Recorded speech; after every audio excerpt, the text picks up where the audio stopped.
खुद पर ध्यान दो, लोगों पर नहीं। जिंदगी जीने के दो तरीके हैं, एक तो जो पसंद है उसे हासिल करो, और दूसरा जो हासिल है उसे तुम पसंद करना सीख लो।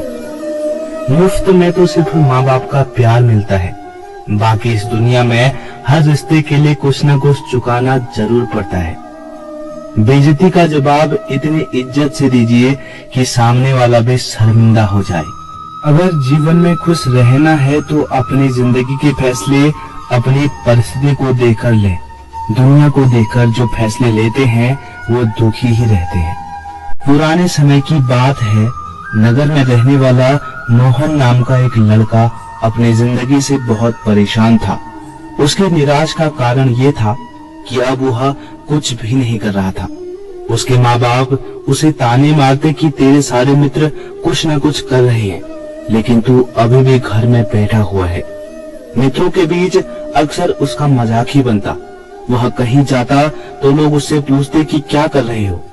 उसे ये बताने में बड़ी शर्म आती थी कि अभी वह कुछ भी नहीं कर रहा है। धीरे धीरे उसने रिश्तेदारों के यहाँ जाना और लोगों से मिलना जुलना कम कर दिया। वह ज्यादातर समय अपने घर में ही बैठा रहता। वह अकेले में रोता, भगवान को कोसता, अपनी किस्मत को दोष देता। अब उसे अपनी जिंदगी बोझ सी लगने लगी थी। कभी कभी वह सोचता कि जब वो कुछ करने के लायक ही नहीं है तो फिर उसे जिंदा रहने का क्या फायदा, उसे तो मर जाना चाहिए। एक दिन वह अपने नगर के सड़क से गुजर रहा था, तभी उसने देखा कि एक गुरुवर दुख के ऊपर प्रवचन दे रहे थे। वह भी उस भीड़ में जाकर बैठ गया और गुरु के प्रवचन सुनने लगा। गुरु बोल रहे थे कि दुख एक गुरु के भांति होता है, जो हमें जीवन की सच्चाई दिखाता है और हमें जीवन जीने का सही तरीका सिखाता है। आप चाहे तो अपने दुख रूपी गुरु से जीना भी सीख सकते हैं, और चाहे तो उसी दुख में डूबकर बैठ के रो भी सकते हैं। मोहन भी गुरु की ये सारी बातें ध्यान से सुन रहा था, लेकिन उसे गुरु की ये बातें सही नहीं लगी। उसने खड़े होकर कहा कि दुख कुछ भी सिखाकर नहीं जाता है, सिर्फ वह पीड़ा देकर जाता है। दुख की पीड़ा अनंत होती है। ऐसा लगता है इसके बाद कुछ भी नहीं होने वाला, कुछ भी नहीं मिलने वाला। मृत्यु भी उसके सामने छोटी लगने लगती है। गुरुवर ने कहा, आखिर क्या दुख है तुम्हें? मोहन ने अपना सारा दुख गुरुवर के समक्ष कह सुनाया, और मोहन ने कहा, क्या आपके पास मेरे इस दुख का कोई भी समाधान है? यह सुनकर गुरुवर मुस्कुराए और बोले, जिस दिन तुम्हारे जीवन में सच्चा दुख आएगा उस दिन मेरे पास आना, मैं तुम्हारे दुख का समाधान अवश्य करूंगा। इतना कहकर गुरुवर वहां से चले गए। मोहन ने सोचा, क्या मेरा दुख सच्चा नहीं है? क्या जिस दुख से मैं गुजर रहा हूँ वो झूठा है? कोई भी मेरे दुख को नहीं समझता। जब माँ बाप ही नहीं समझ पाए तो गुरुवर क्या समझेंगे? अपने दुख से परेशान होकर मोहन ने एक निर्णय लिया कि अब वह कुछ करके दिखाएगा। उसने एक छोटा सा व्यापार शुरू किया, लेकिन उसमें सफलता नहीं मिल पा रही थी। लेकिन उसके घर वाले बहुत खुश थे कि वह कुछ तो प्रयास कर रहा है। वह अपने व्यापार में जुटा रहा और धीरे धीरे सफलता भी मिलने लगी। फिर उसने रफ्तार पकड़ ली। सिर्फ 3 साल के अंदर ही वह एक बड़ा व्यापारी बन गया। अब मोहन के चारों तरफ ऐसे बहुत से लोग थे जो उसकी चिंता करते थे, उसे पसंद करते थे, उसके काम की प्रशंसा करते थे। अब उसके घर वाले भी उसकी प्रशंसा करते थकते नहीं थे। दिन प्रतिदिन उसके मित्रों की संख्या भी बढ़ती जा रही थी। अब वह अपनी जिंदगी से बहुत खुश था। उसके कुछ मित्रों ने उसको कुछ सलाह दी कि जब तुम बड़े व्यापारी बनकर इतना खुश हो तो सोचो, अगर तुम इस नगर के, इस राज्य के सबसे बड़े व्यापारी बन जाओगे तो तुम्हारे पास कितना सुख होगा, कितने लोग तुमसे जुड़ना चाहेंगे, तुम्हारा कितना यश फैलेगा। स्वयं राजा भी तुमसे मित्रता करना चाहेंगे और जरूरत पड़ने पर तुमसे ही धन उधार लेंगे। मित्रों की यह बात मोहन के मन में बैठ गई। अब उसने और भी धन कमाने का प्रयास शुरू कर दिया, लेकिन उसे ये सब अब जल्दी चाहिए था। वह सब कुछ प्राप्त करने में अपना ज्यादा समय बर्बाद नहीं करना चाहता था। इसलिए उसने ऐसे भी कार्य करने शुरू कर दिए जो उचित नहीं थे उसने बड़ी मात्रा में अपने मित्रों से उधार लेना शुरू कर दिया। ज्यादा मुनाफा कमाने के लालच में अपने सामान में मिलावट करने लगा। उसने दूसरे व्यापारियों के खिलाफ षड्यंत्र भी रचे। उसने उन्हें डराया धमकाया, जैसा जैसा उसके मित्र कहते गए वह वैसा करता गया। वह इन तरीकों से ज्यादा धन तो कमा रहा था, लेकिन अब उसके जीवन में सुकून नहीं था। उसके मन की शांति गायब हो चुकी थी। उसे रातों में नींद नहीं आती थी। सुख साधन की सारी वस्तुएं होने के बाद भी उसे किसी में भी सुख नहीं मिल रहा था।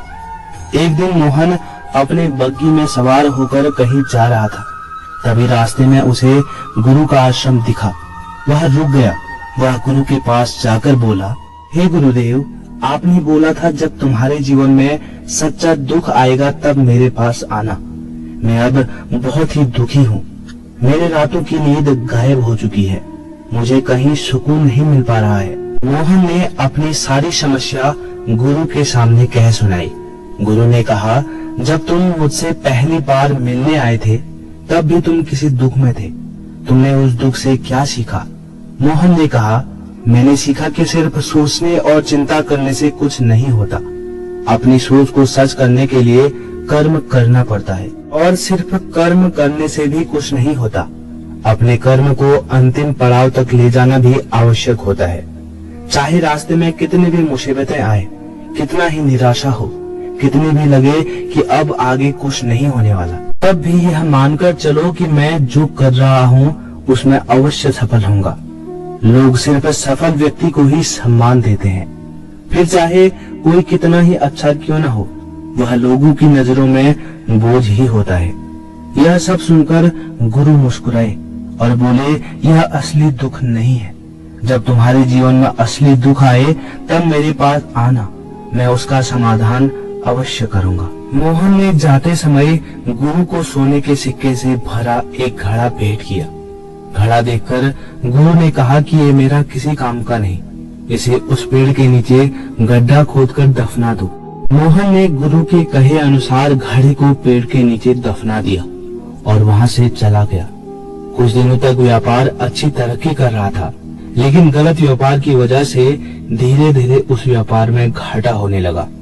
उसकी सारी धन संपदा धीरे धीरे खत्म होने लगी और एक दिन ऐसा आया जब उसके पास कुछ भी नहीं बचा था और वह कर्जे से डूब चुका था।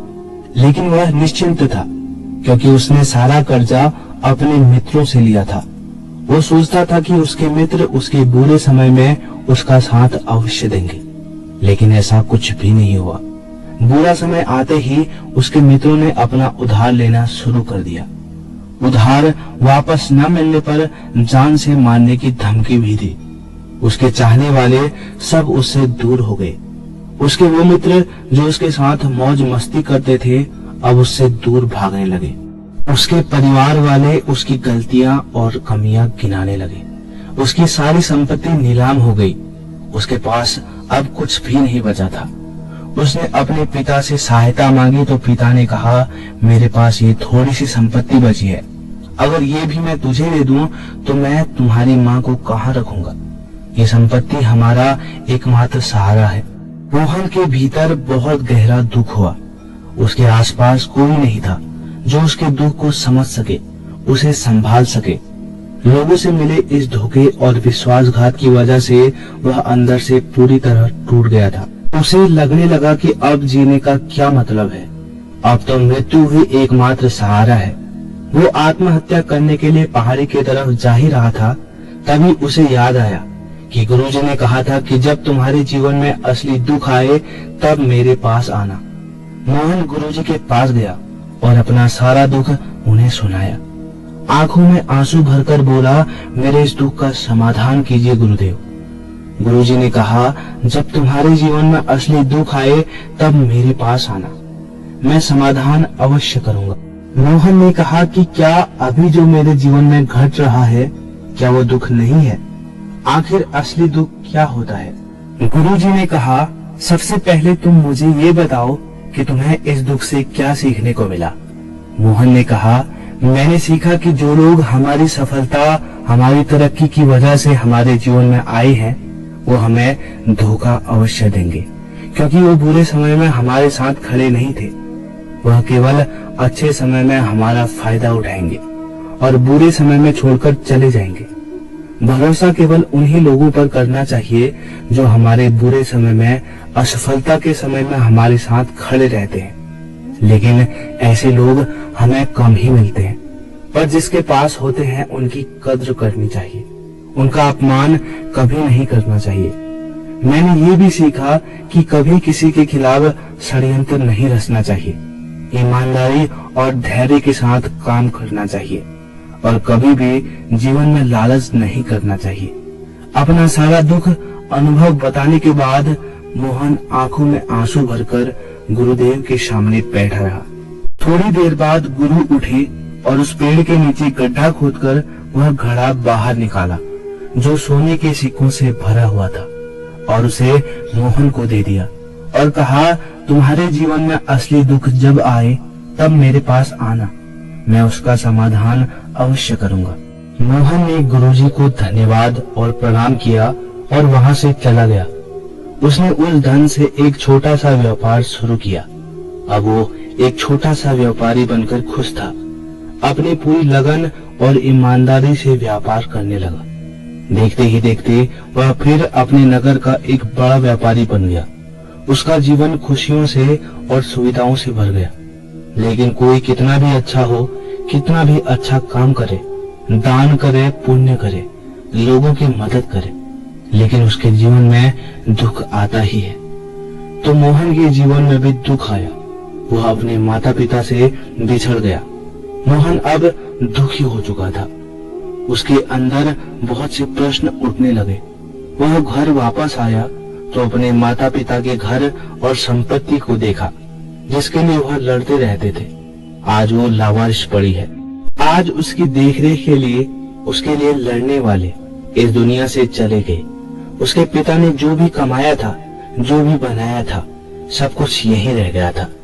एक दिन पहले किसी से भी अपनी संपत्ति के लिए लड़ जाने वाले उसके पिता आज इस दुनिया से अलविदा हो गए थे। उसका मन इसी तरह के अनेक विचारों के भंवर में फंसा हुआ था। उसे अंदर से अकेलापन और डर महसूस हो रहा था। उसे कुछ खालीपन सा महसूस हो रहा था। उसे लग रहा था कुछ तो है जिसे वो समझ नहीं पा रहा है। इसलिए वह गुरु के पास गया। उसे देखते ही गुरुवर ने कहा कि क्या तुम्हारे जीवन में कोई दुख है? तो मोहन ने कहा, वैसे तो जीवन में कुछ दुख नहीं है गुरुदेव, सब ठीक है और सब अच्छा चल रहा है, लेकिन आज मेरे माता पिता की मृत्यु हो गई है। इस घटना ने मेरे मन को बेचैन कर दिया है। तो गुरु ने कहा, इसमें दुखी होने वाली कौन सी बात है? एक दिन सभी को जाना है। सभी प्रियजनों को एक दिन मरना ही है। हमेशा जीवित ना तो कोई रहा है और ना कोई रहेगा। एक दिन तुम्हें भी मरना ही होगा। हो सकता है कल ही मर जाओ या आज ही मर जाओ। मोहन ने कहा, ये आप क्या कह रहे हैं गुरुदेव? मैं भी मर जाऊंगा, पर मैं तो अभी जवान हूँ। गुरुवर ने कहा, इसी भ्रम में तो सभी जी रहे हैं कि मृत्यु दूसरों को आती है, बुढ़ापा दूसरों को आता है, लेकिन बूढ़ों के सामने ही जवान मर जाते हैं, बच्चे मर जाते हैं। मृत्यु का किसी उम्र से कोई संबंध नहीं है। ये तो सबको अपना ग्रास बना लेती है। गुरुवर की ये बातें मोहन के मन में बैठ गई। वो चुपचाप वहां से चला गया, लेकिन उसका मन अब भी बेचैन था, अब भी अशांत था। वह कुछ खालीपन सा महसूस कर रहा था। वह पूरे दिन अपने बारे में सोचता रहा कि वह इस दुनिया में क्यों आया है। क्या सिर्फ चीजों को उपयोग करना और मरना ही जीवन का लक्ष्य है? ऐसे बहुत से प्रश्न उसके मन में लगातार उठ रहे थे, लेकिन उसका उत्तर नहीं मिल पा रहा था। उसका दुख दिन प्रतिदिन बढ़ता जा रहा था। कुछ दिनों बाद वह फिर गुरुजी के पास पहुंचा और बोला, गुरुदेव मैं बहुत दुखी हूँ।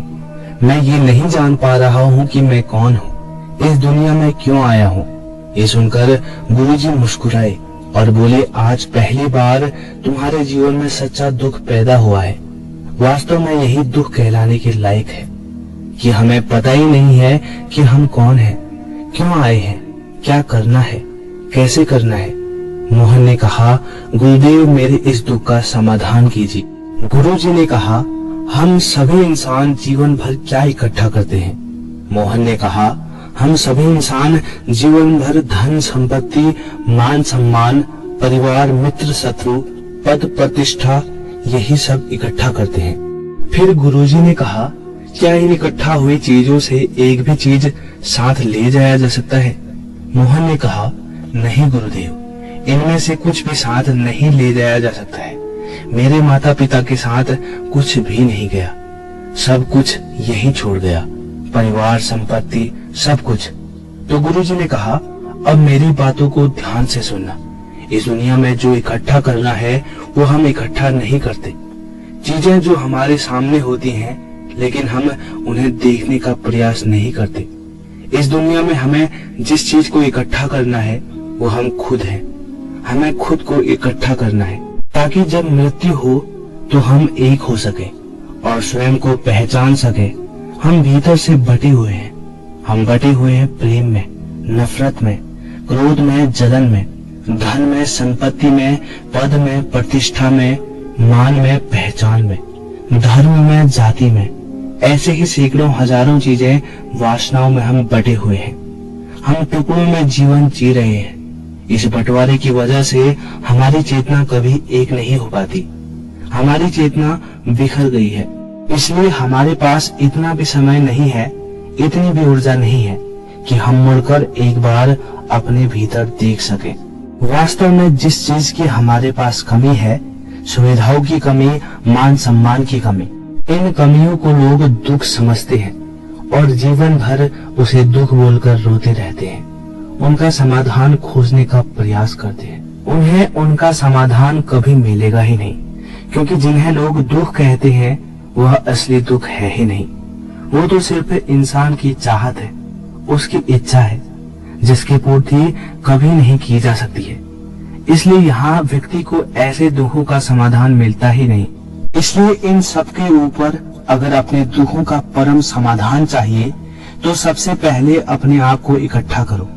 अपनी ऊर्जा को इस संसार से वापस खींचो और एकत्रित करो। अपने ऊपर ध्यान दो, खुद पर ध्यान लगाओ। पहले अपने आप को पहचान लो, ऐसे ही बिखरते मत चलो। मोहन ने कहा, क्या गुरुदेव हमें ये संसार छोड़ना चाहिए? अपनी सभी इच्छाओं को मार देना चाहिए? किसी से प्रेम नहीं करना चाहिए? धन संपत्ति इकट्ठा नहीं करनी चाहिए? मान सम्मान की आशा छोड़ देनी चाहिए? फिर गुरुदेव ने कहा कि एक बिखरे हुए मनुष्य के अंदर से कामनाएं, इच्छाएं और वासनाएं ऐसे ही निकलती है जैसे पहाड़ से कोई पत्थर गिर रहा हो, जिस पर पहाड़ का कोई नियंत्रण नहीं है सिवाय देखने के, परेशान होने के और कुछ खोने के।